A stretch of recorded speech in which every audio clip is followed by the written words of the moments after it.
नमस्कार. नंदुरबार जिल्ह्यातील अक्कलकुवा तालुक्यात स्कूल बसचा भीषण अपघात.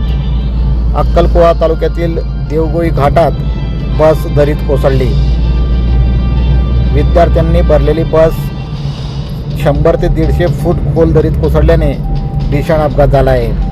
सदरील स्कूल बस मोलगीहून अक्कलकुव्याच्या दिशेने येत असताना अंमलीबारी गावाजवळ वळण रस्त्यावर नियंत्रण सुटल्याने सदरील अपघात घडल्याची माहिती समोर येत आहे. जवळपास 100 ते 150 फूट खोल दरीत स्कूल बस कोसळल्याने अपघात झाला आहे. या बसमध्ये जवळपास 20 ते 25 विद्यार्थी असल्याची माहिती आहे.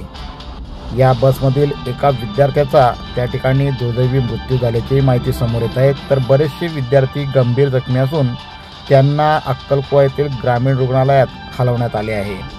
प्रशासन सर्व विद्यार्थ्यांचे रेस्क्यू करण्यासाठी त्या ठिकाणी पोहोचले असून मदत कार्य सुरू आहे.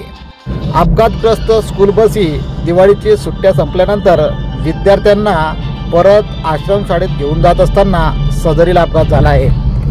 सदरील बस जळगाव जिल्ह्यातील चाळीसगाव तालुक्यातील मेहुणबारी येथील आश्रमशाळेची असल्याची माहिती समोर येत आहे. परंतु याबाबत अद्याप प्रशासनाकडून कुठलाही दुजोरा मिळालेला नाही. परंतु झालेला अपघात अतिशय दुर्दैवी असून यात अनेक विद्यार्थ्यांचा जीव धोक्यात आल्याचे समजते. KTN news network, Nandurbar.